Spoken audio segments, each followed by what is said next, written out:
So we back now, Al, to talking about the stars of the game and not those who are kneeling. Is that issue now in the past, which dominated the league last year?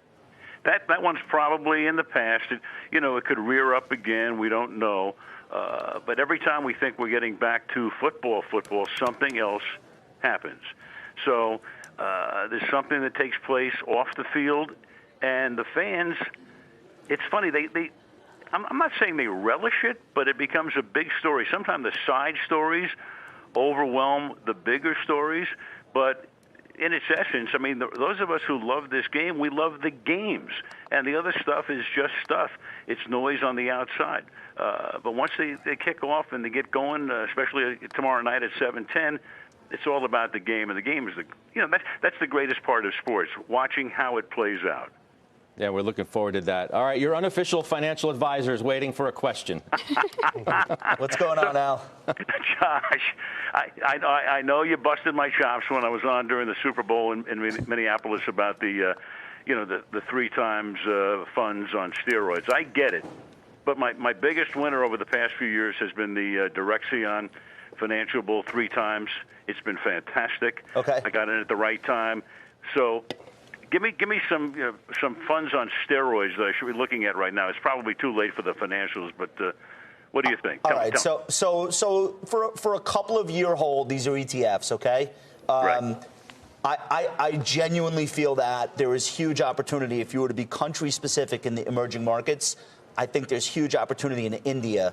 INDA is the best way to play it. It's a very low-cost ETF. It gives you the biggest 70 companies in the country. I think most portfolio managers are underweight EM, and even more of them are underweight India. There's so much focus on China. This company is, I think, this country is a sleeping giant. Yesterday, I talked about medical devices. I genuinely feel that there are 72 million baby boomers. They're going to spend the next couple of decades spending a ton of money repairing parts of themselves, replacing parts of themselves. I know my parents' generation is spending a lot of money doing that. I think these companies are relatively impervious to economic issues. So IHI is the ticker symbol of my favorite medical devices ETF. It's got 57 holdings in it, all of the biggest companies involved in everything from diagnostic to hip replacement. So you can find individual stocks in there, Al, or you can just own the whole basket, which is my approach. So those are two ETFs that I think play on secular trends, and I like them both a lot for you. I've already clicked send on my Schwab account. Look at that. Schwab will send me my commission. We're Don't good. worry. I wanted to be the first guy in. And this is, for anybody on the panel, this is a psychological question. What is wrong with somebody like me who should be more savvy in investing that I hold on to something far too long? For instance, Chemours, which I bought years ago, and I had 1,000% gain in it.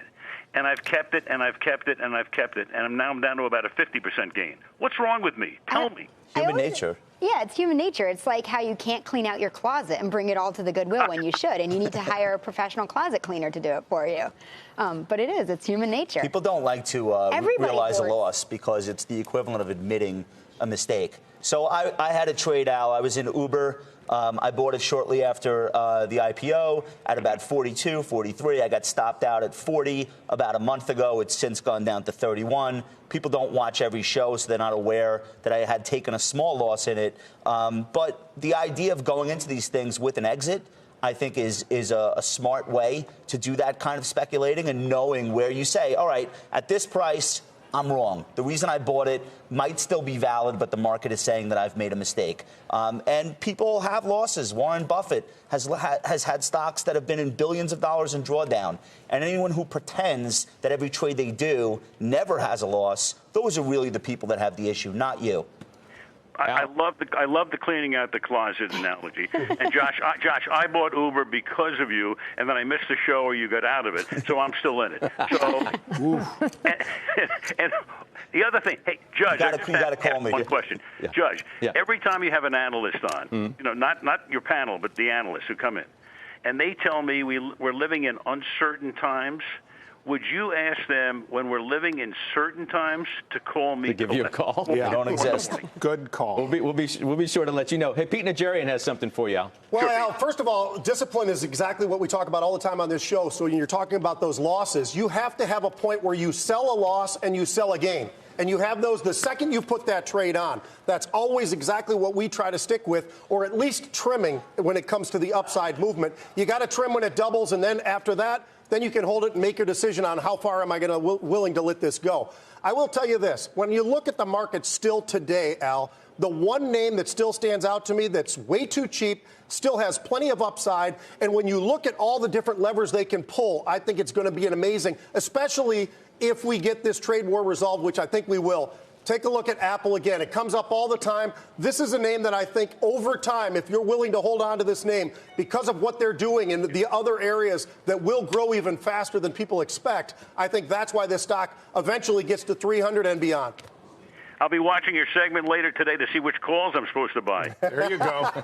I love that he's in options, man. That's Absolutely. Are you kidding me? That's it. That's a smart That's a man. phenomenal segment. Cool. Thank Awesome. you, sir. Are you in other big tech names, Al? Are you getting out of some of the high-flying FANG names that maybe have cooled off a bit? What individual names are at the top of your list these days? Almost none in that regard, but I do have a whole bunch of funds that are big, obviously with Apple and Microsoft and the tech stuff. I bought IBM 20 years ago. I still have it. That's another thing that I've held on to. It's been what it's been. It's been this. It's been that. It hasn't been fantastic. It's more of a it's a yield play right now.